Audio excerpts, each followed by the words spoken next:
The church smelled of lilies and incense, that bittersweet scent of grief that clung to my hair and skin like invisible dust. Everyone whispered in that polite, hushed way people do when death feels too close. My husband, John Miller, retired engineer, devoted father, pillar of the community, lay in the polished mahogany coffin at the front of St. Mary's Chapel. Or so I thought. I sat in the front pew, hands trembling over a folded handkerchief, the lace damp with tears I wasn't even sure were real. 50 years of marriage, and now, nothing. No heartbeat, no laughter echoing down the hallway.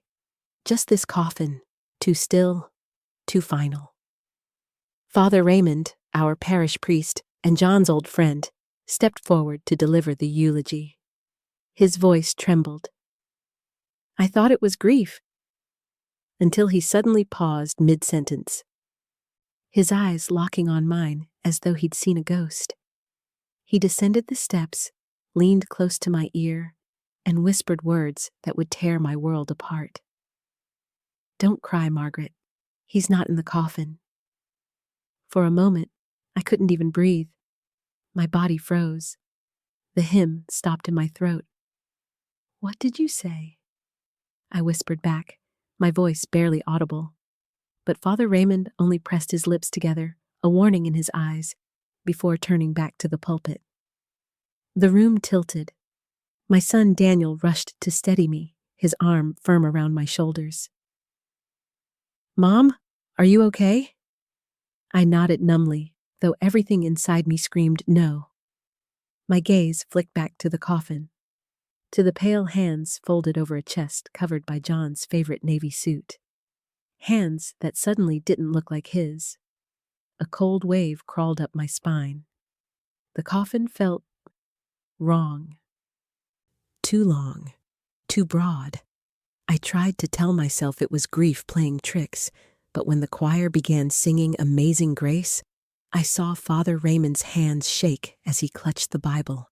And that was when I knew something was terribly, terribly wrong. After the final prayer, while mourners moved toward the exit, I stood frozen in place, staring at the coffin.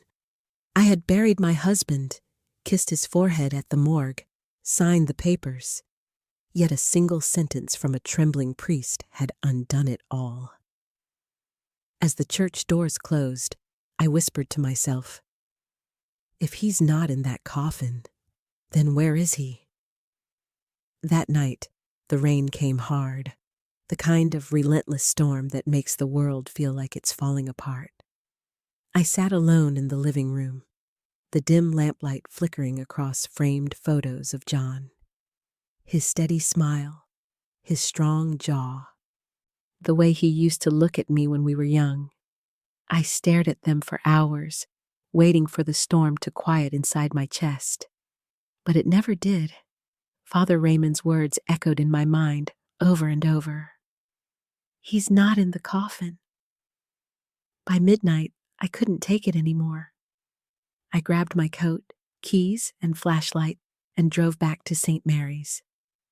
The graveyard gates were locked, but I had known that church longer than any of its caretakers. I found my way through the old side gate, the one John used to fix when it jammed in the rain. The ground was soaked and slippery as I knelt beside the fresh mound of earth. My heart pounded so loud I was sure the dead could hear it.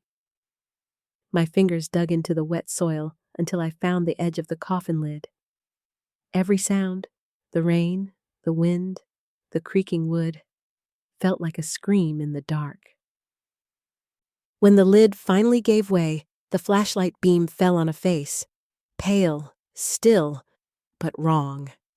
The nose was thinner, the jawline different, the hair shorter, darker. It wasn't John. For a moment, I thought I might faint right there among the tombstones. I reached out, trembling, and pulled the blanket covering the man's chest. No wedding ring. The left hand was bare.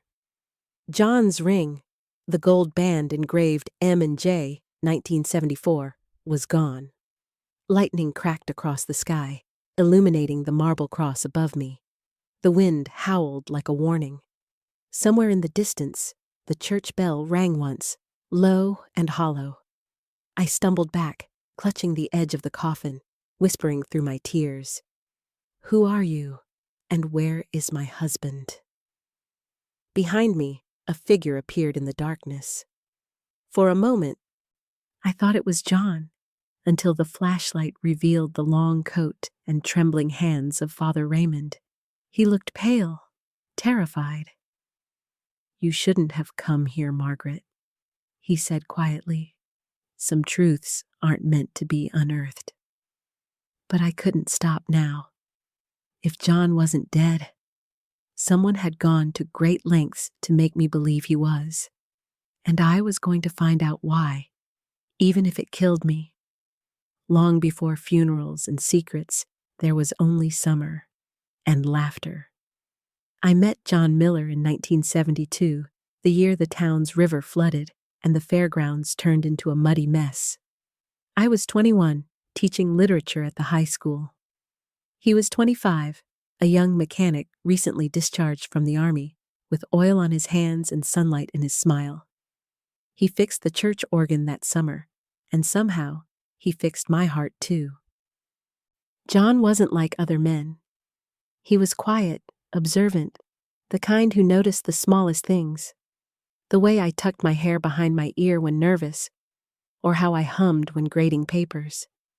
He never spoke much about the war, only saying, "Some things you don't come back from entirely." I thought it meant pain, trauma. But maybe it meant something else. We married the next spring in that same church, under the same cracked stained glass that would later hold his coffin. The whole town came. Even Father Raymond, then a young priest with steady hands and a voice full of faith, blessed our vows. For years, everything felt right, or close enough. John opened his own repair shop. I taught at school. On Sundays, we'd sit on the porch, drink coffee, and talk about our children who weren't born yet. He wanted a son, someone strong enough to do what I couldn't. I never quite understood what he meant. When Daniel was born, John cried. Not the quiet, dignified kind of crying, but deep, shaking sobs that scared me a little. Then came Grace 2 years later, his little angel. For a while, our home was filled with noise and warmth. There were pancake Sundays, backyard picnics, and the sound of John's laughter echoing through the kitchen. But then, the silences began. They crept in slowly, like fog. At first, just long work trips, late nights at the shop, unreturned calls. When I asked, he'd smile and say, "Just business, Maggie. You know how it is." I wanted to believe him, and for a long time, I did. Still, there were moments that didn't fit. Like when I woke one night to find him standing in the hallway, staring at nothing. Or when he burned a stack of old letters in the fireplace without a word. When I asked, he just kissed my forehead and whispered, "It's better you don't know." At the time, I thought he was protecting me. Now, sitting in the empty house 40 years later, I wonder if he was protecting himself. The older we got, the quieter John became. It wasn't the gentle quiet of peace. It was the kind that filled rooms like smoke, heavy and suffocating. He started spending nights in the garage, tinkering with things that didn't need fixing. The smell of gasoline replaced the scent of my lavender candles. I'd wake up to find the bed half empty and the sound of the back door clicking shut. He said he was working late. He always had an excuse: customers, deadlines, emergencies.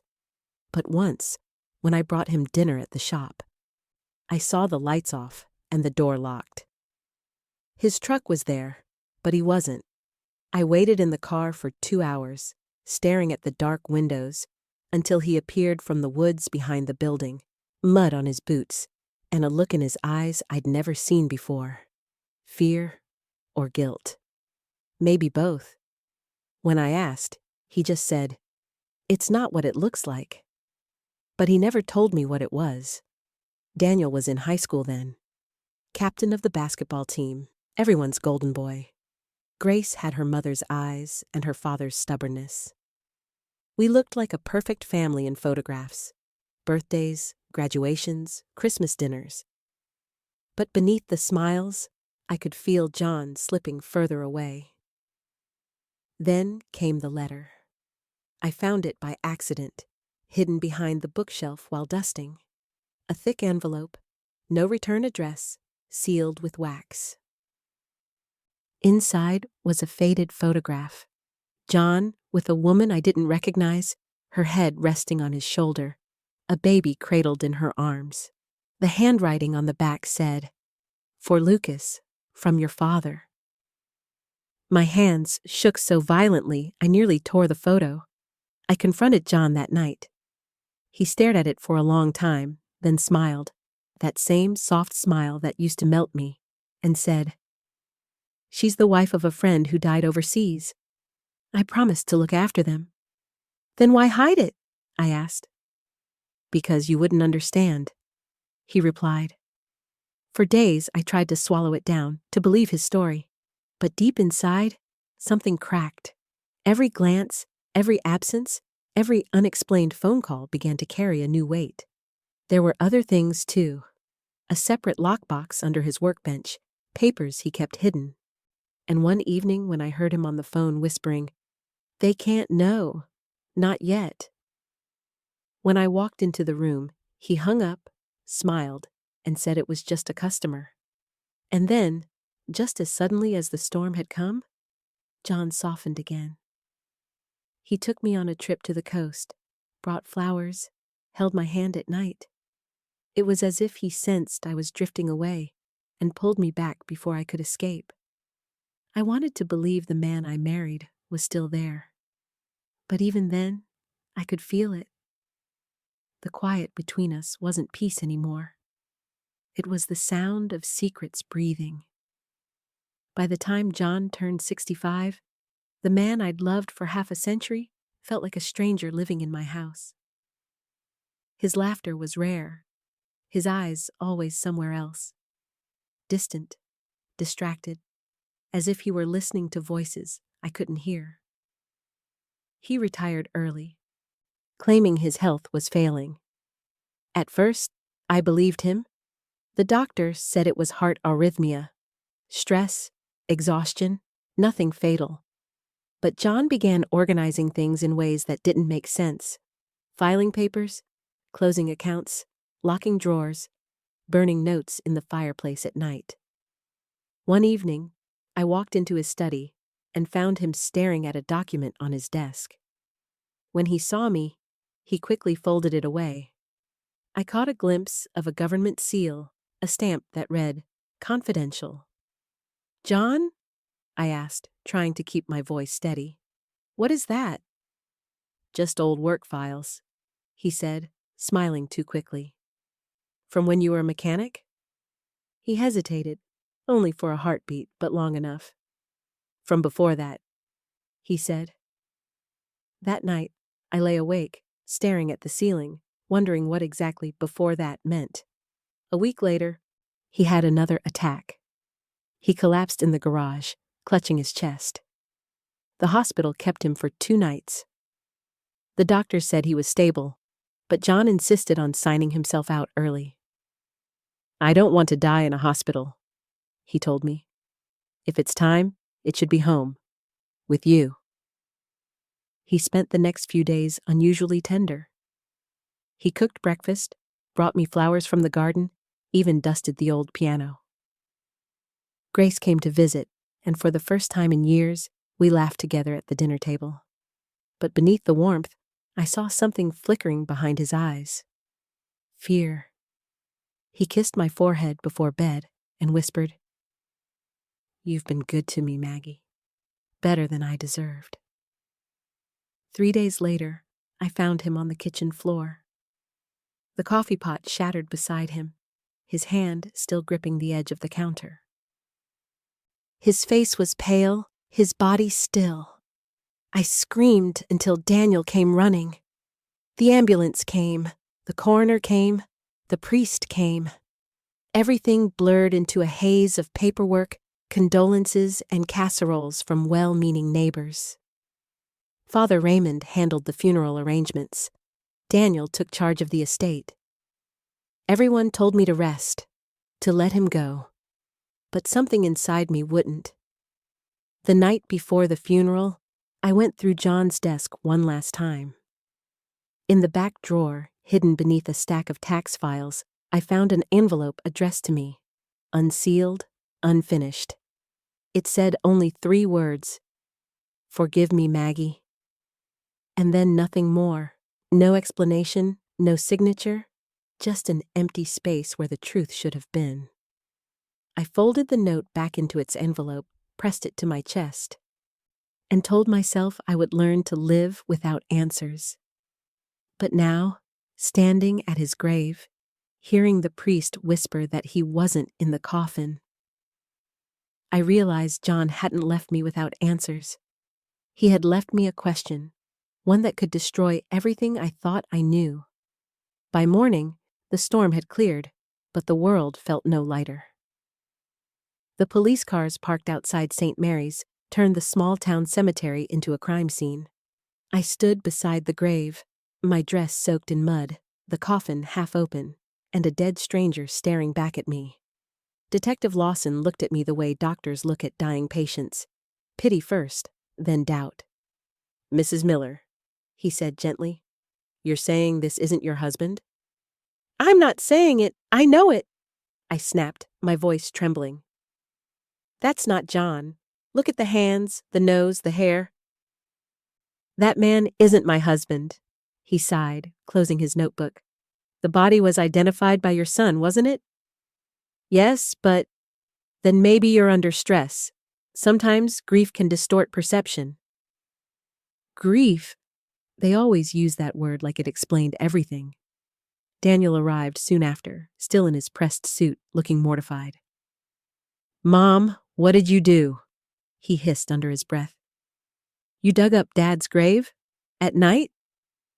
"He's not in there, Daniel," I said, pointing to the coffin. "That's someone else." He pinched the bridge of his nose, the way John used to do when frustrated. "Mom, please, you're scaring Grace. You need rest. I'll handle this." "Handle it. That's what men in my family always did. Handle things until they disappeared." Grace wouldn't even meet my eyes. She stood beside the car, crying quietly, her husband's arm around her. "Mom," she whispered, "please come home. Dad wouldn't want this." But which dad were they talking about? The one I buried, or the one who might still be alive? Father Raymond avoided me the whole time. When I called to him, he said softly, "Let the authorities do their work, Margaret." But I could see it in his face. He knew more than he was saying. By evening, they sealed the coffin again and told me to go home and rest. But how could I rest, knowing the man I'd buried wasn't my husband?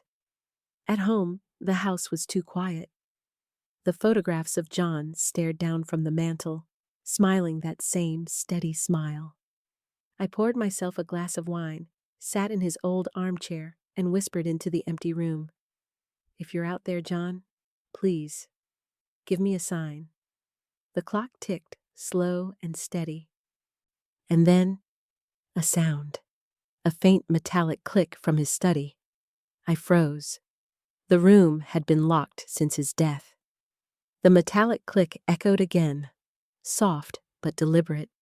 It came from behind the locked door of John's study, the one Daniel told me not to enter for my own peace of mind. I rose slowly, the floor creaking beneath my bare feet.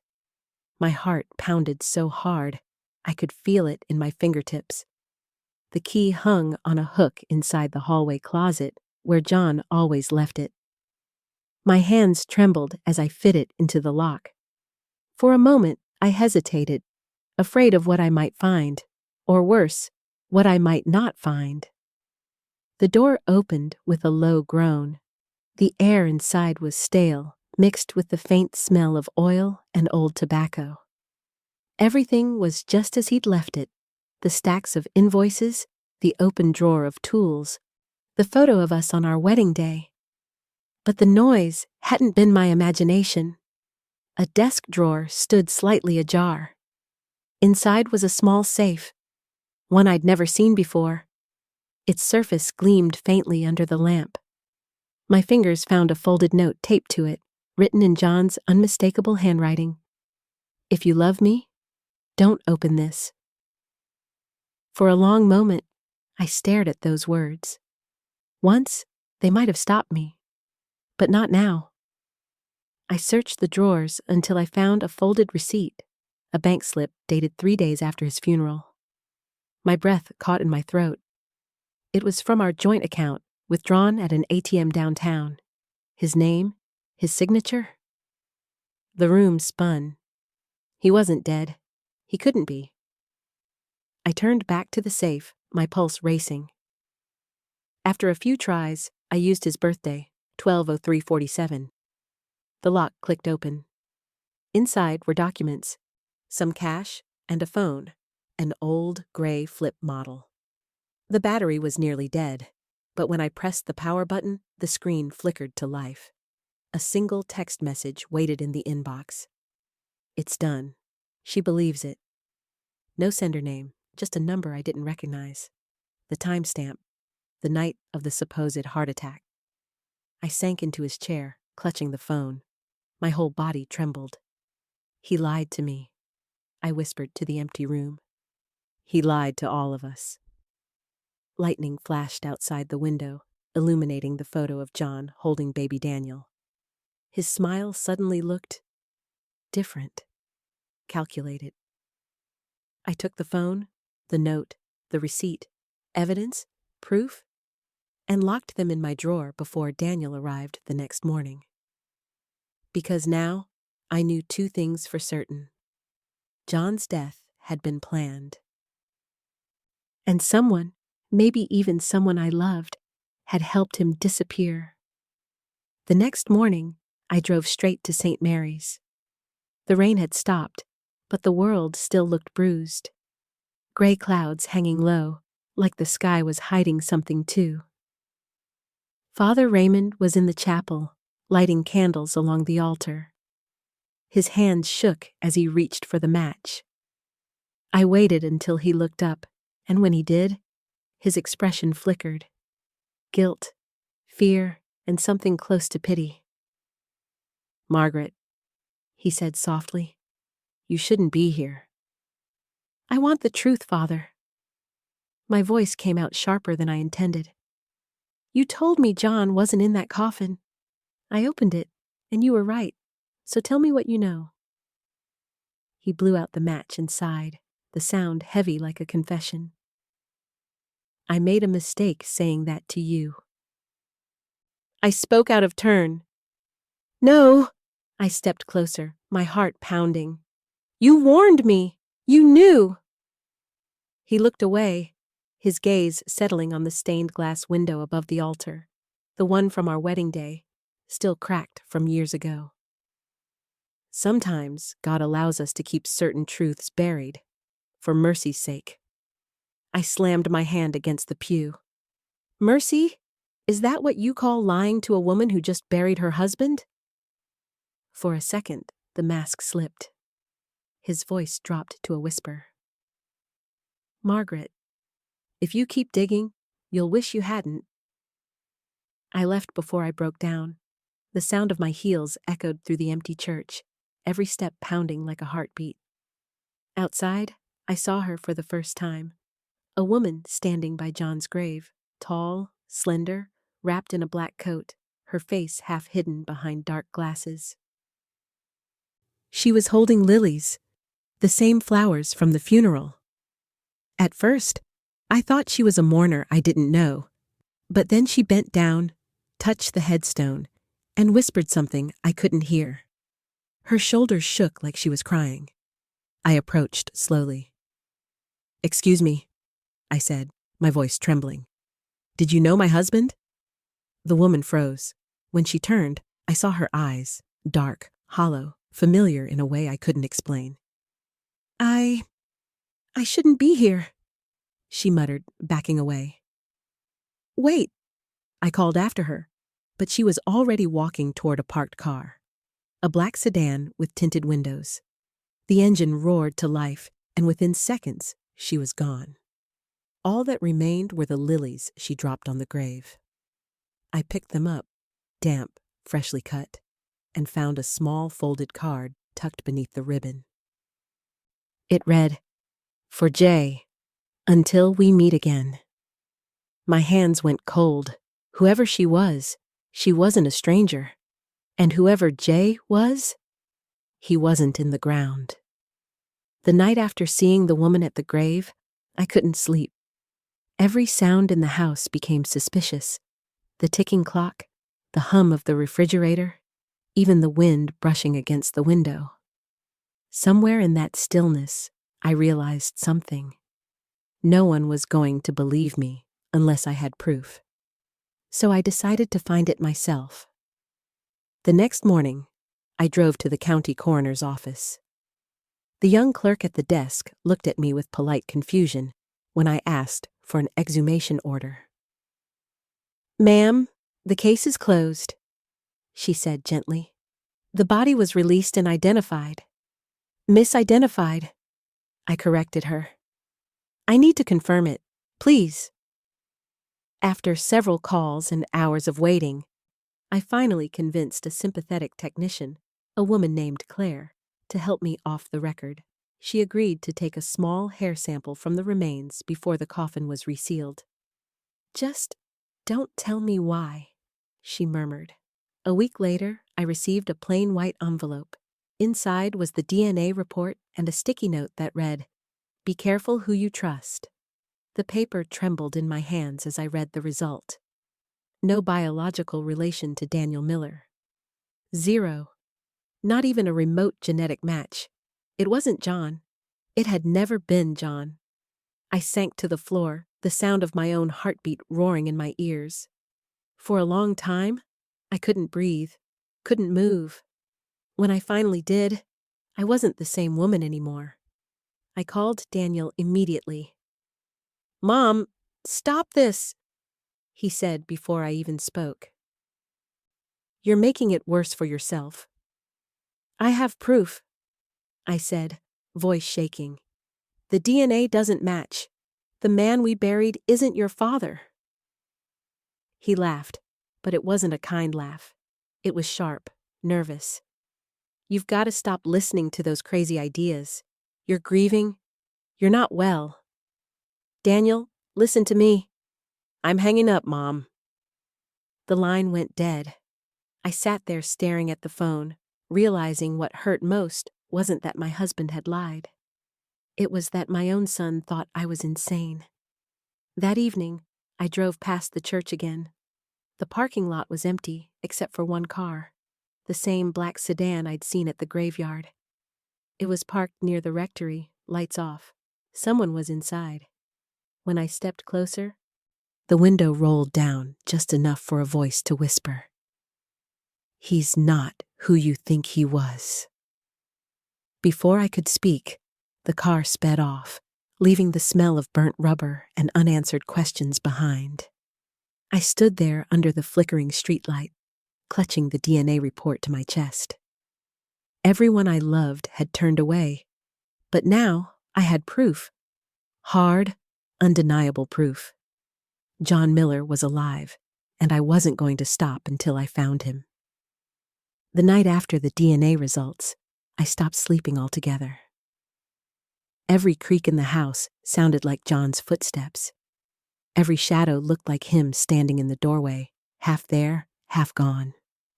I couldn't tell where memory ended and madness began. Only that I wasn't finished. Something inside me whispered that there was still more. Something hidden. I started searching the house the next morning, not carefully, not methodically, but with the desperation of someone drowning. I tore through drawers, closets, Shelves, the attic, the basement. Each time I found nothing, the silence in the house grew heavier, almost mocking. Then I remembered the old tool shed in the backyard. John's private kingdom. He'd always kept it locked, even from Daniel. "It's a mess," he used to say when I asked. "Dangerous tools. You don't need to go in there." I found the key in his work jacket. The door groaned when I opened it, releasing a smell of dust, gasoline, and old wood. The scent of my husband's life. Inside, everything was perfectly arranged. Shelves lined with jars of nails, neatly labeled boxes, a half-dismantled lawnmower on the bench. For a man who'd supposedly collapsed suddenly, he'd left things far too organized, like someone cleaning before leaving for a trip. My eyes caught something strange, a loose plank behind the workbench, slightly lighter in color than the rest. I pried it open, and a small metal box slid out. A mail drop, the kind used by couriers or smugglers. My heart slammed in my chest. Inside were documents, envelopes, and photographs. The first photo made my knees go weak. John, standing beside the woman from the cemetery. Elena, smiling at her the way he used to smile at me 50 years ago. Next to them was a boy, maybe 12, with John's same blue eyes. A folded passport lay beneath the photos. John Miller, but under the name James Rowland. A different address, a different city. The passport stamps were recent, all within the last 2 years. Then came a series of letters, all addressed to Father Raymond. "Ray, thank you for helping me arrange this. I couldn't have done it without your discretion. I'll send word when it's safe to make contact again. Tell Margaret I'm sorry, but she deserves better than the truth. The money's been transferred to the church fund as promised." I stared at the page until the words blurred. My throat closed up. The man I buried, the man I mourned. He'd been planning his disappearance with a priest. For a long time, I couldn't move. I wanted to scream, to cry, to tear the shed apart. But all I could do was whisper, "Why?" Outside, the wind howled through the trees, and for a moment, I thought I heard his voice in it. That same calm, measured tone saying, "Don't be angry, Maggie. You'll understand one day." I stumbled out of the shed. The box clutched to my chest like something burning. By the time I reached the porch, I already knew what I had to do. If Father Raymond had helped John vanish, then he owed me the truth, and I was done being gentle. The church was empty when I arrived, just the faint smell of wax and the echo of my own footsteps. Morning light spilled through the stained glass windows, painting the pews in fractured colors. I stood at the doorway, clutching the metal box against my chest, my hands trembling. Father Raymond was kneeling by the altar, whispering prayers under his breath. For a moment, I almost pitied him. The stooped shoulders, the thinning hair, the weariness of a man carrying too many secrets. But pity vanished the moment he looked up and saw what I was holding. He froze. "Margaret," he said quietly. "Where did you find that?" "In my husband's shed," I replied, my voice sharper than I expected. "Right where he left it. You've been keeping secrets, Father. Holy ones." He rose slowly, his rosary still in hand. "You shouldn't have opened it. You shouldn't have lied to me." For a long moment, we just stared at each other. The grieving widow and the guilty priest, bound together by the ghost of the same man. "I want the truth," I said, stepping closer.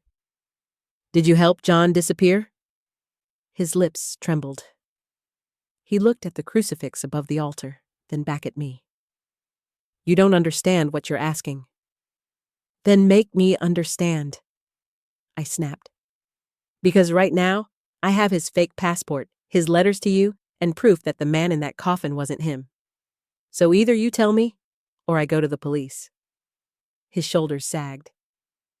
For the first time, Father Raymond looked small, not like a man of God, but like someone crushed under the weight of his own sins. It started years ago, he began, his voice hoarse. John came to me in confession. He said he'd done things, terrible things, things he couldn't undo. He was afraid the truth would destroy you and the children. What truth? I demanded. He didn't say, only that he needed a way out. He asked me to help him. Disappear. He said it was the only way to protect you. I stared at him, disbelief turning to fury. Protect me? By faking his death? By making me bury a stranger? He swallowed hard. He begged me, Margaret. He was desperate. I told him it was wrong, but he insisted. Said he'd rather be dead in your heart than a monster in your eyes. The words hit me like a blade to the chest. My knees went weak, and I gripped the edge of the pew to steady myself. He's alive, I whispered. All this time, he's alive. Raymond's eyes glistened. Yes, but you must understand, he believed he was doing it for you. For me? I laughed, the sound bitter and hollow. He destroyed me for me? The priest stepped forward, reaching for my hand, but I pulled away. Where is he? I asked. Where did he go? He hesitated, then lowered his gaze. I don't know anymore. He said he'd be somewhere safe, far from here. That I'd know when it was time to tell you the truth. And when exactly was that supposed to be? I asked, my voice shaking. When you stopped loving him, he said quietly. The words sliced through me. I turned away, my chest burning. At the doorway, I stopped and looked back. You think you can bury the truth behind faith, Father, but God sees everything, and so do I. I walked out of St. Mary's for the last time, sunlight spilling across the steps like fire. He was alive, and now that I knew, nothing in this world, not my children, not the church, not even God, would stop me from finding him. I drove home in silence. The road stretched endlessly ahead, blurred by tears I refused to wipe away. Each streetlight flickered past like a heartbeat, counting down to something I didn't want to face. He was alive. Those words repeated in my mind like a curse. For 50 years, I had built my life around that man.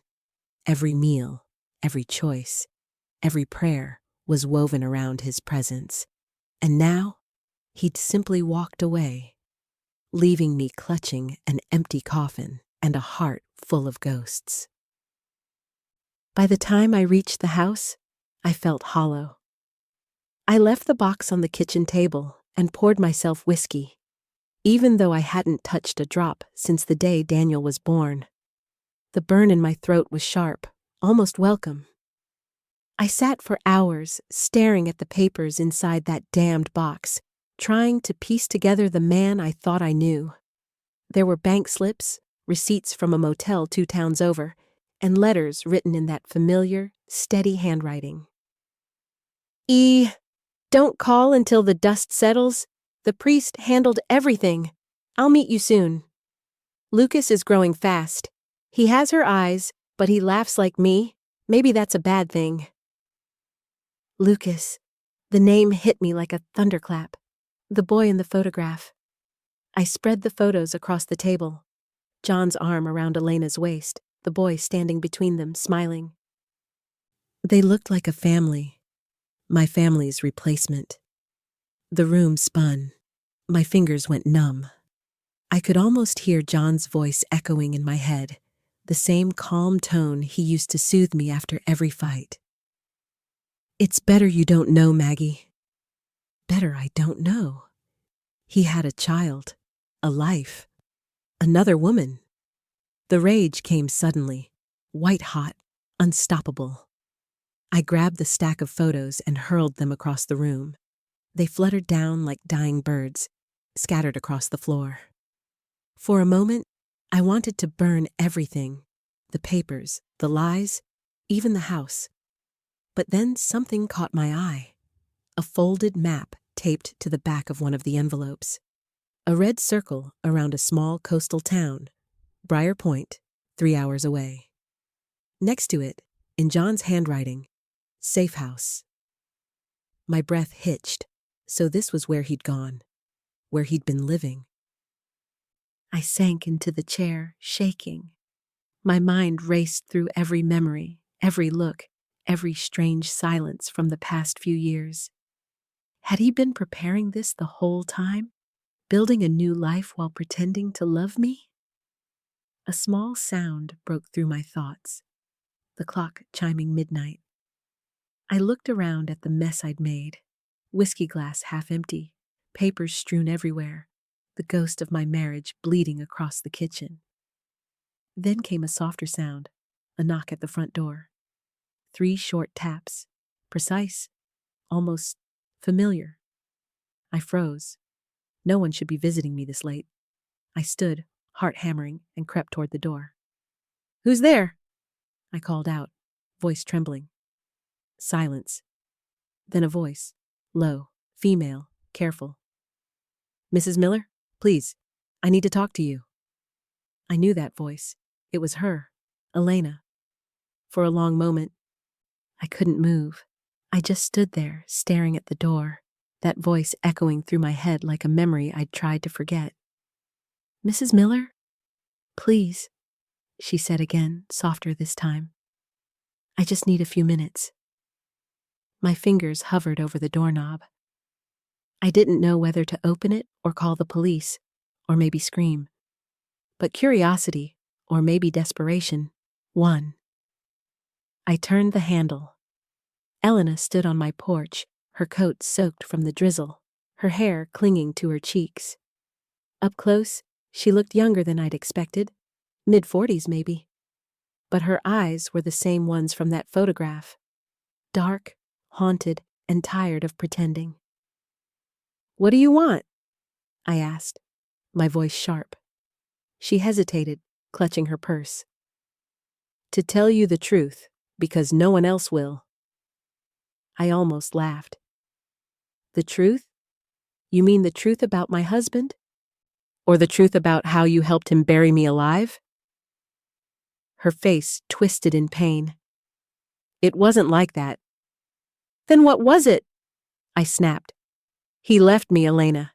He faked his own death, made me bury a stranger and ran off with you. What could possibly make that right?" She stepped inside without waiting for permission. The scent of rain and cigarette smoke followed her. She looked around the kitchen, at the scattered papers, the photos, the whiskey glass. "You found it," she murmured.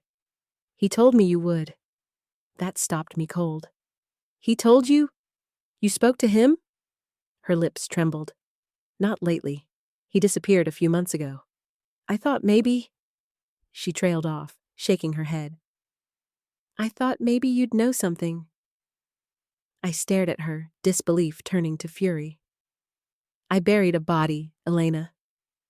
"You think I know where he is?" She sat down slowly, her hands clasped. "You don't understand. John wasn't the man you think he was." "Don't you dare!" I hissed.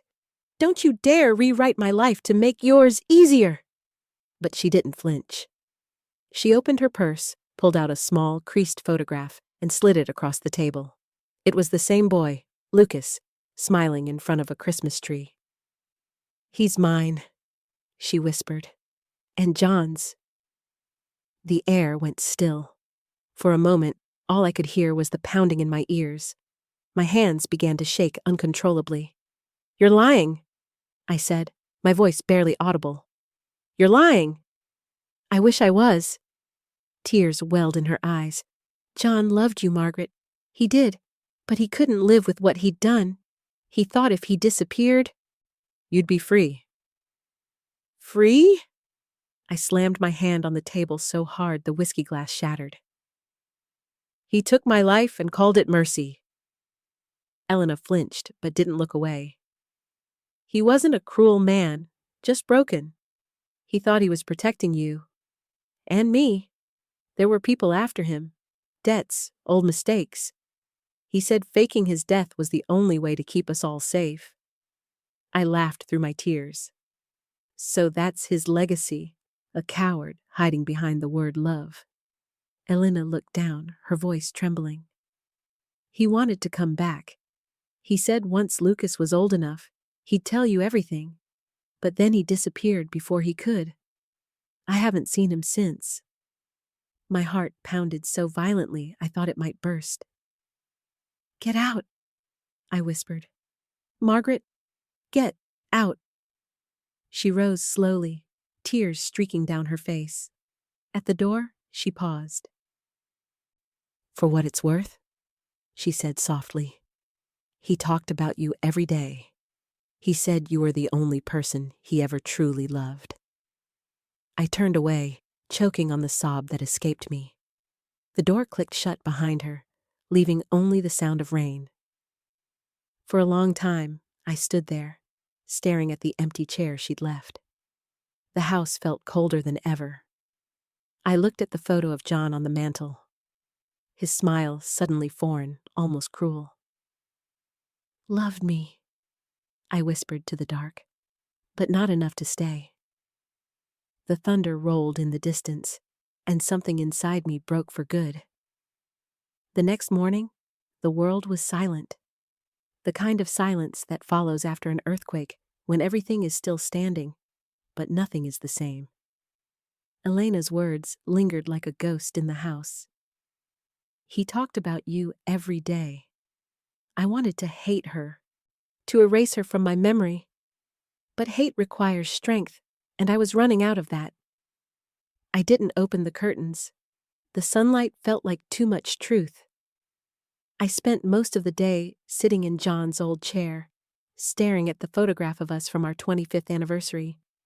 Two people who looked like they knew everything about each other. What a joke. The phone rang once. I ignored it, then again, and again. Finally, I picked up. It was Daniel. Mom, we need to talk, he said, his voice clipped, careful.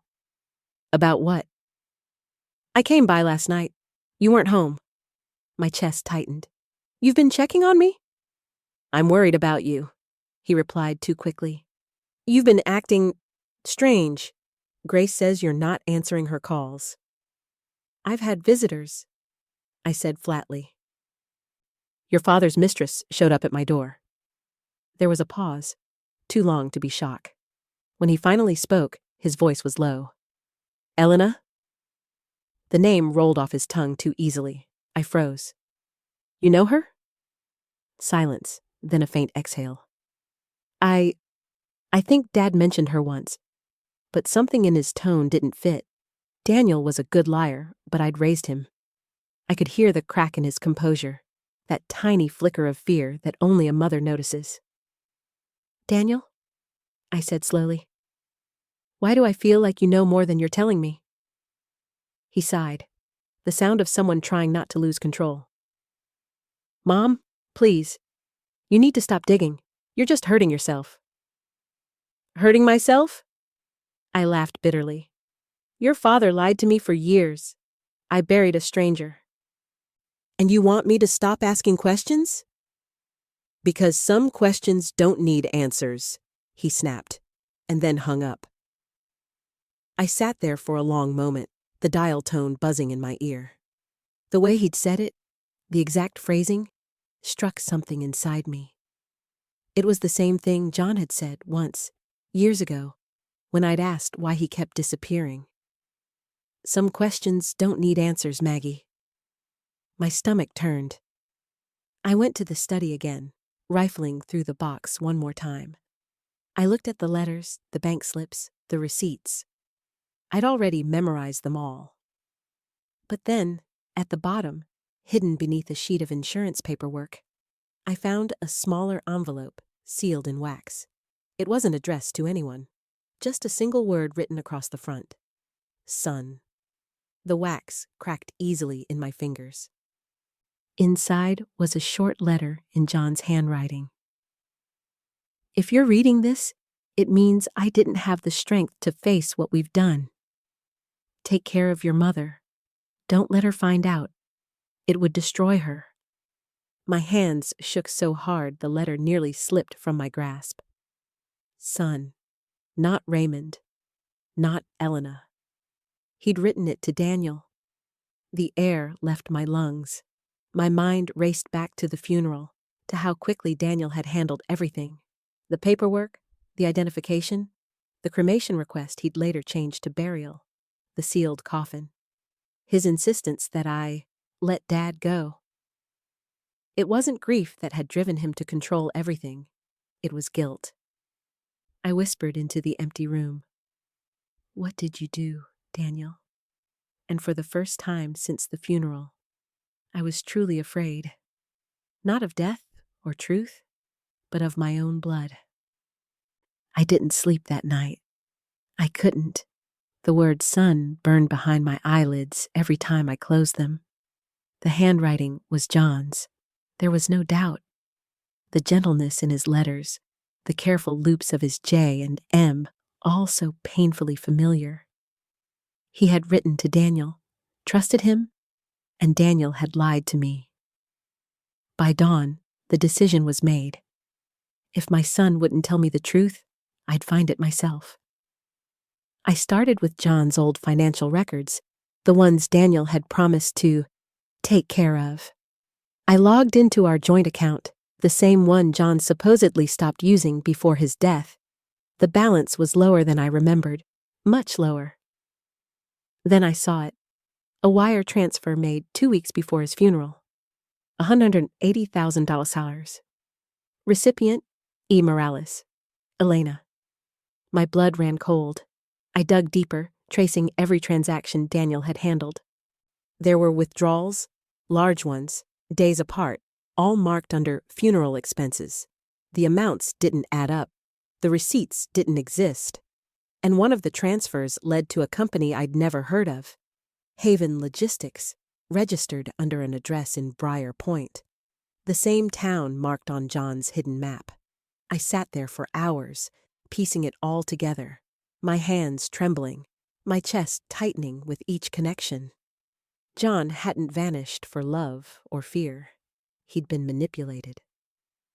At noon, I drove to Daniel's office downtown. The receptionist smiled politely, said he was in a meeting. I waited in the car across the street instead, watching through the windshield until he finally appeared. Clean suit, pressed tie. Perfect son. But then he turned the corner, and someone stepped out of the cafe to meet him. Elena. For a moment, I thought I was hallucinating, but no, it was her, the same black coat, the same dark hair. She smiled at him, touched his arm. He didn't flinch. He smiled back. I pressed a hand to my mouth to keep from gasping. They talked for several minutes, faces close, voices low. Then Daniel handed her a small envelope. She nodded once, got into a car, and drove away. He stood there for a while afterward, staring at the envelope-sized gap in his hand, as if regretting something. Then he walked off in the opposite direction. I waited until he was gone before I got out of the car. My knees were shaking as I crossed the street. The smell of coffee and rain filled the air. The ordinary sounds of the world humming around me like nothing had changed. But everything had. Daniel wasn't helping me heal. He was keeping me quiet. When I returned home, I sat at the kitchen table with the letter, the receipts, and the image of my son smiling at that woman burned into my brain. A thought, dark and heavy, began to form. What if John hadn't faked his death willingly? What if Daniel had helped him disappear by force? I poured myself another glass of whiskey and whispered to the empty room. You took him from me once, Daniel, but this time I'll take him back. As the night deepened, thunder rolled outside. The wind rattled the windows, and for a moment I thought I heard something, a faint sound in the garage. I grabbed the flashlight and went to check. Inside, on John's old workbench, lay a folded piece of paper that hadn't been there before. My hands shook as I opened it. In red ink, written in hurried strokes, "Stop digging, or you'll end up like him." The flashlight flickered. I stumbled back, heart pounding. The paper slipped from my hands. Someone had been in my house, and whoever it was, they didn't want me to find John. The next morning, I packed a bag and left before sunrise. I didn't tell anyone. Not Grace, not the police, not even Father Raymond. The house had started to feel like a coffin itself, every shadow whispering John's name. The map in the envelope had only one destination: Briar Point. It was a small coastal town 2 hours south, the kind of place people went to disappear. As I drove, fog rolled in from the ocean, turning the road into a gray tunnel. The closer I got, the heavier the air felt. When I reached the address listed under Haven Logistics, I found nothing but a row of abandoned warehouses near the docks. The paint peeled off the walls, windows were broken, and the sign above the main building hung by one rusted chain. I stepped inside, flashlight trembling in my hand. The smell of salt and oil filled the air. There were empty crates, torn tarps, and the faint hum of something electrical. A generator, maybe. And then I saw it. A makeshift office in the corner, door slightly open. Inside, on a dusty table, sat a laptop still plugged into a blinking outlet. My fingers shook as I lifted the lid. The screen flickered to life. Folders filled the desktop. Invoices, documents, scanned IDs. One file stood out, marked with a single word: John. I clicked it. The video opened with static, then a flash of light. A camera tilted upward, showing a dimly lit warehouse. The same one I was standing in. In the center sat John. His hair was shorter, his face gaunt, his wrists bound with tape. He looked terrified. "Please," he was saying, "you don't understand. This wasn't part of the deal." Then another figure stepped into the frame. Tall, familiar posture, voice low but unmistakable. Daniel. "Dad," he said coldly. "You should have stayed gone. You weren't supposed to come back." John shook his head violently. "I was going to tell her. She deserves to know." Daniel leaned closer. "Mom doesn't need the truth. She needs peace. You already ruined enough of her life." My knees gave out. I dropped to the floor, one hand over my mouth, watching in horror as my son, my own flesh and blood, pressed something to John's arm. A syringe. John groaned, slumping in the chair. "I'll make it quick," Daniel said. "Elena will take care of the rest." The video ended abruptly in static. For several minutes, I just sat there, the laptop glowing in the dark, my breath shallow and ragged. I wanted to scream, to shatter the screen, to tear the world apart. But the sound that escaped me was barely a whisper. "Oh my God! Daniel, what have you done?" I closed the laptop with shaking hands and staggered outside, gulping at the cold sea air. The waves crashed violently against the pier, echoing my heartbeat. My mind spiraled. Flashes of Daniel as a child, running through the backyard, calling me Mommy, with that innocent grin. The way John used to lift him onto his shoulders. The nights they spent fixing the car together. And now, this. He hadn't killed his father in rage. He'd done it with purpose. Calculation. The wind howled through the empty streets, carrying the scent of salt and decay. Somewhere in the distance, a gull cried out, long, lonely, mournful. I stumbled back to the car and sat behind the wheel, trembling. There was no going back. My son had murdered his father, and I was the only one who knew. By the time I got home, night had fallen. The sky was black, swollen with storm clouds. Rain hammered against the windows as if trying to force its way in. The laptop sat beside me on the passenger seat, the proof of everything.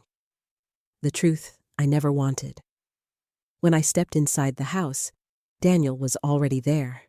He sat at the kitchen table, perfectly calm, a half-empty glass of wine in his hand.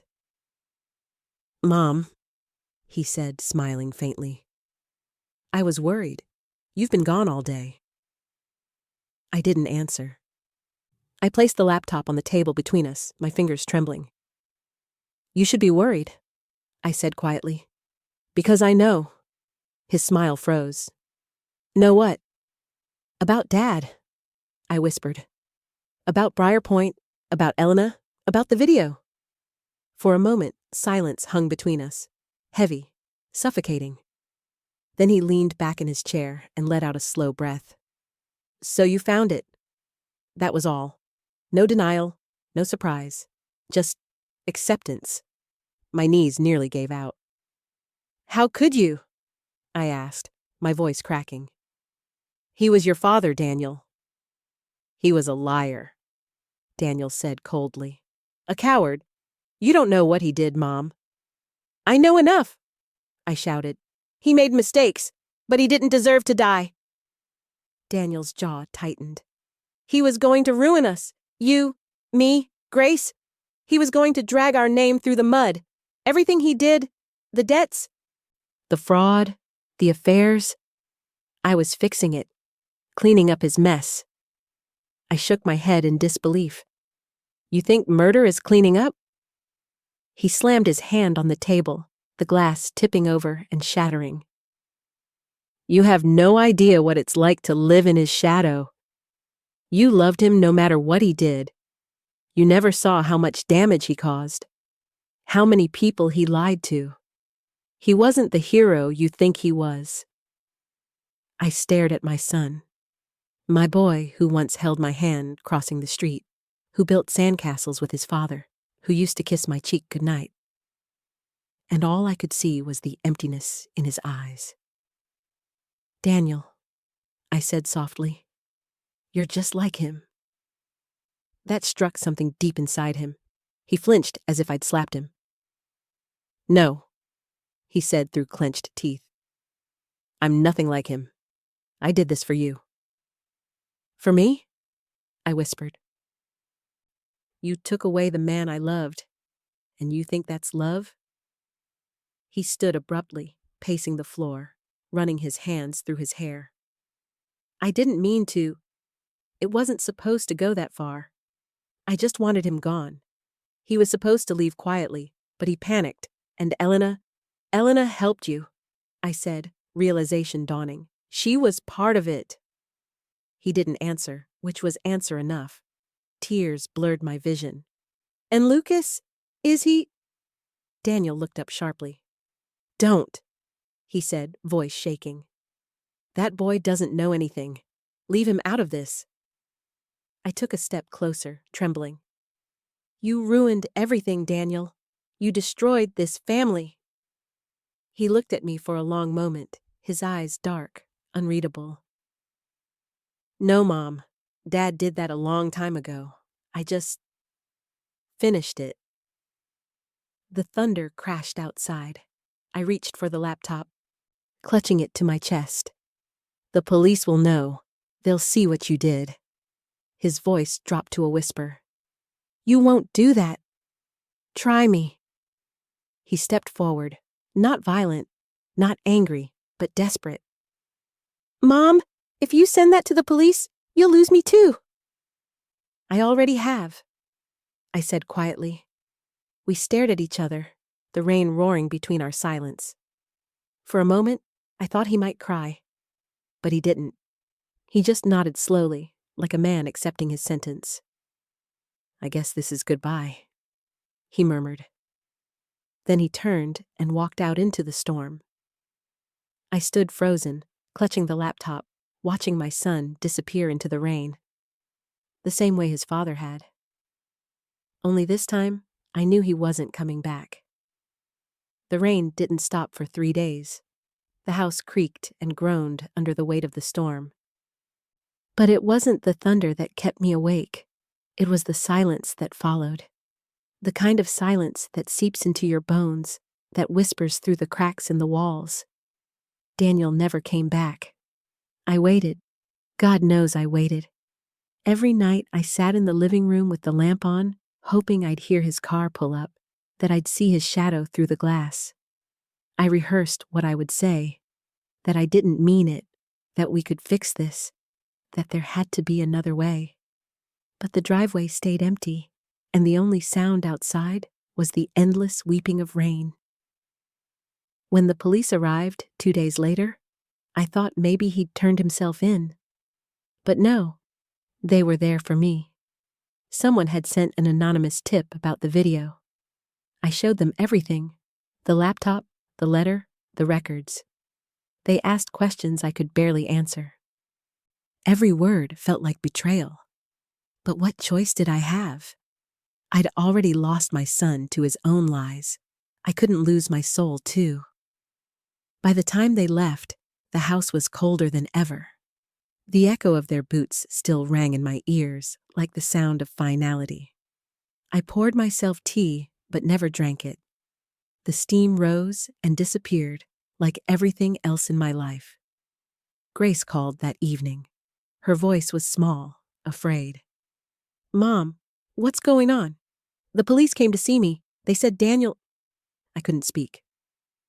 "Mom," she whispered. Finally I said, "Your brother's gone." There was a long pause, then a soft, broken sob on the other end. "Gone where?"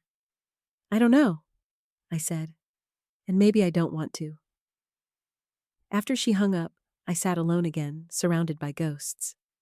John's armchair still held the faint shape of his body. Daniel's laughter still lingered in the walls. I thought of Father Raymond's words that day in church. Sometimes God allows us to keep certain truths buried. Maybe he was right. Maybe knowing was worse than not knowing. I looked down at my shaking hands. The same hands that had raised them both, loved them both, buried them both. And for the first time in my life, I whispered into the empty house. Maybe I wasn't meant to save anyone. The town found out within a week. In small towns like ours, secrets spread faster than sunlight. Whispers slithered through grocery aisles and coffee shops, through pews at Sunday Mass. I felt them every time I stepped outside. The glances, the murmurs, the pity disguised as politeness. That's her.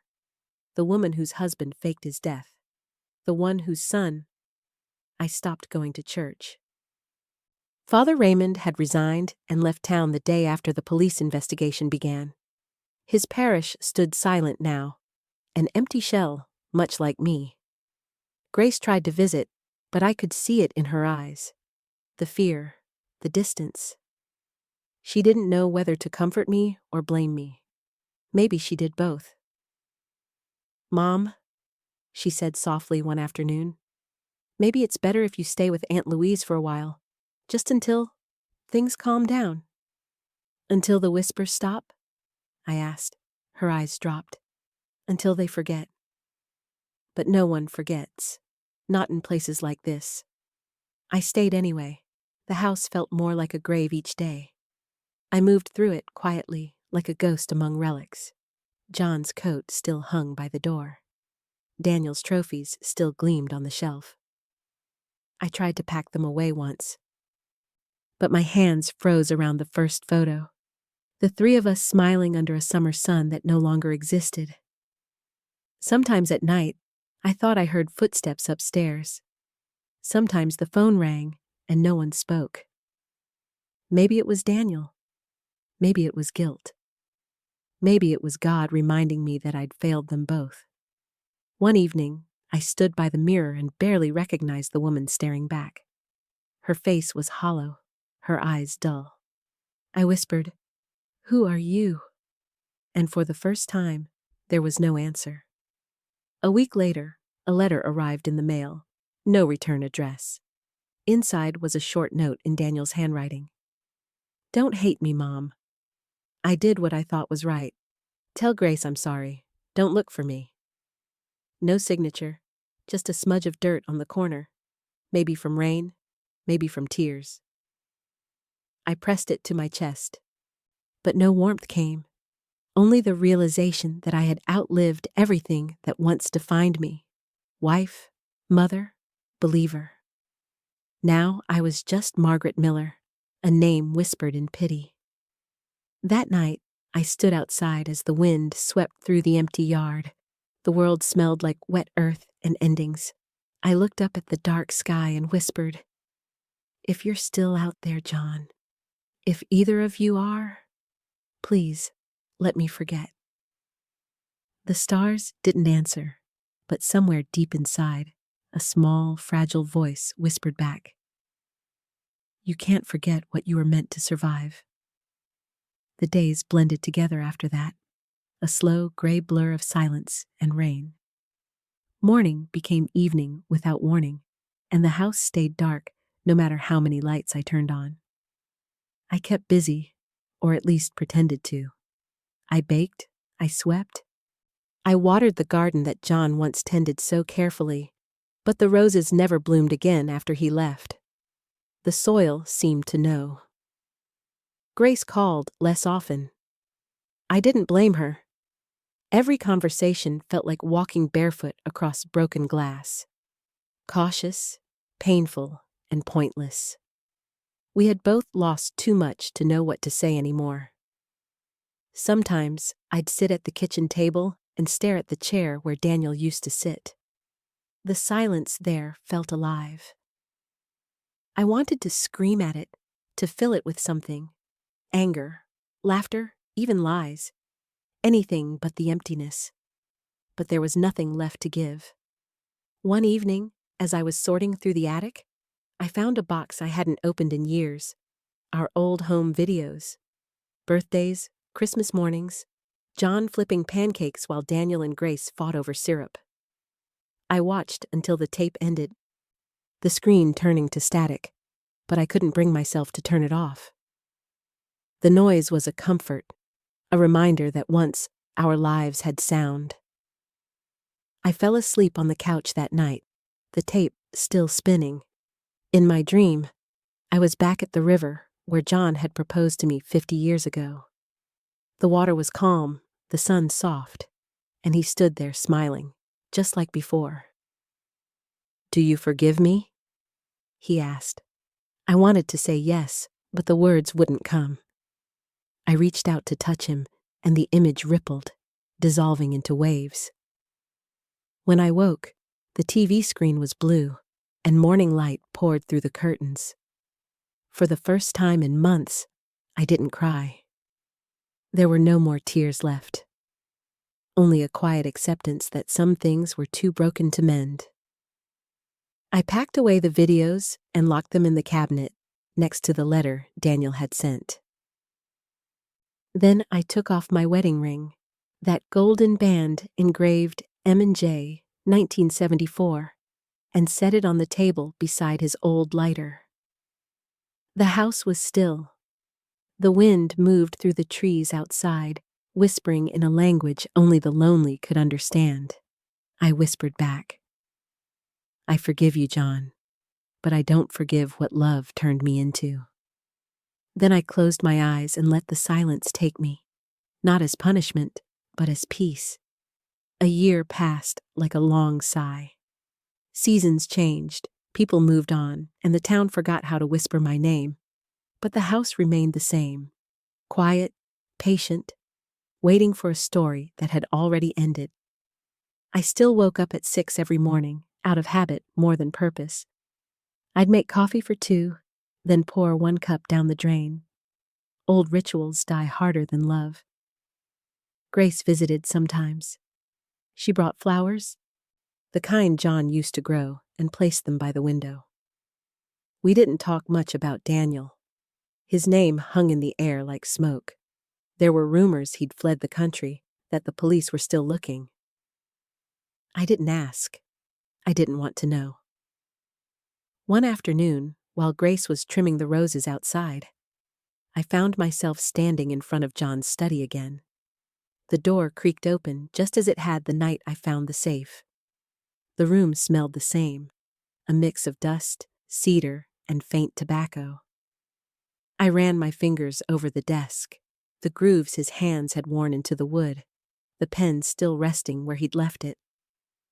For a moment, I could almost hear him humming under his breath, the same tune he used to whistle while fixing things. There, in the drawer, I found something I'd missed before, a small envelope, yellowed with age. On the front, written in that steady, familiar hand, "For Maggie, when the house is quiet." My breath caught. I opened it slowly. Inside was a photograph of us on our wedding day. Him in his navy suit, me in a dress that barely fit, both of us laughing like we had the world figured out. Behind it, a single line written in ink that had faded but not disappeared. "I loved you more in silence than I ever could in words." I didn't cry. I couldn't. The ache was still there, but softer now, like the hum of a song you finally stopped fighting to remember. That night, I sat on the porch as the sun went down, the air heavy with the scent of rain and earth. Grace waved goodbye from the car, her smile small but real. When the headlights faded, I whispered into the dusk, "I'm still here, John. You broke me, but I'm still here." Somewhere in the distance, thunder rolled. Not angry, just tired, like the world exhaling. And for the first time in a long while, I didn't feel afraid of the night. The cemetery looked different in the daylight. Cleaner, quieter, almost peaceful. They'd moved John's remains months ago after the investigation ended. His name now rested on a new headstone, smaller, simpler than before. Jonathan Miller, 1947-2023. Beloved husband, father, and man of silence. I stood there with a bouquet of white lilies, the same kind from that first funeral, when Father Raymond had whispered the words that began all this. I smiled at the irony. Life has a cruel sense of humor. The grass was still damp from morning dew. I knelt and brushed a few fallen leaves from the stone. The chill seeped through my knees. But I didn't move. "I came to say goodbye," I whispered. For real this time. The wind rustled through the trees, gentle, almost kind. For a moment, I could swear I heard him again. His low laugh, the soft click of his lighter. Maybe it was just the wind, or maybe he was still here, in some small, merciful way. "I found your note," I continued. "The one you left in the desk. I used to think I needed answers. Now I think maybe I just needed to stop asking." I laid the flowers down, straightened the ribbon. The engraving caught the light, and something glinted near the base of the stone, half buried in the soil. I brushed away the dirt, and there it was, a gold wedding band. My ring, the one I had placed on the kitchen table the day I stopped wearing it. My hands shook as I picked it up. The inside engraving, M&J, 1974, was still clear, though the metal was cold. For a long moment, I couldn't move. It was impossible, and yet, there it was. Someone had taken it, brought it here, and placed it at his grave. Grace hadn't known about it. The police wouldn't have cared. That meant only one thing. Daniel. I closed my eyes. Maybe he'd come back quietly, unseen. Maybe he'd stood here too, in the dark, leaving this ring like a confession. Or an apology. I pressed the band against the stone, whispering, "If you're out there, son, it's not too late to come home." The words trembled in the air. A breeze swept through the cemetery, lifting the edges of my hair. For the first time in a long while, the silence didn't feel cruel. It felt like an answer. I slipped the ring onto my finger again. Not out of love or loyalty, but out of memory. A reminder that even shattered things still catch the light. The sun was low when I finally left the cemetery, turning the marble stones gold. The world looked softer in that light, like even grief had edges that could be smoothed. I walked slowly toward the gate, the sound of gravel crunching under my shoes. The ring on my finger felt heavy, but not painful. It was weight I'd chosen to carry. Near the entrance, a small boy was sitting on the stone wall, maybe 8 or 9, with sandy hair and a face too serious for his age. He was holding a sealed envelope. When he saw me, he jumped down and smiled shyly. "Are you Mrs. Miller?" he asked. I hesitated, then nodded. "Yes, I am." He held out the envelope. "A man told me to give you this. He said you'd know what it means?" My breath caught. "What man?" The boy shrugged. "I don't know. He had gray hair, like my grandpa. He said to tell you he's sorry." Before I could say another word, the boy ran off toward the street, his laughter echoing down the empty road. I stared at the envelope, my fingers trembling. The handwriting on the front was unmistakable.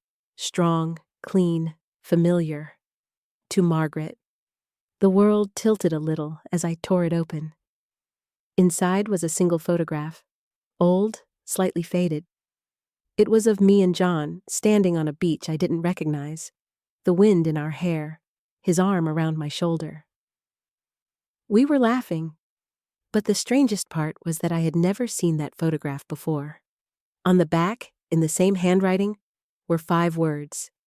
Forgiven, but never forgotten. My knees nearly gave out.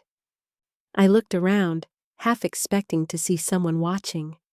A shadow behind the trees, a figure on the road.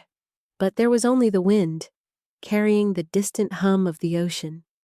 I pressed the photo to my chest and closed my eyes. For the first time in years, my heart didn't feel like a wound. It felt like something that had survived. Maybe John was gone. Maybe Daniel was lost. Maybe the boy had simply met a kind old man with a story to tell.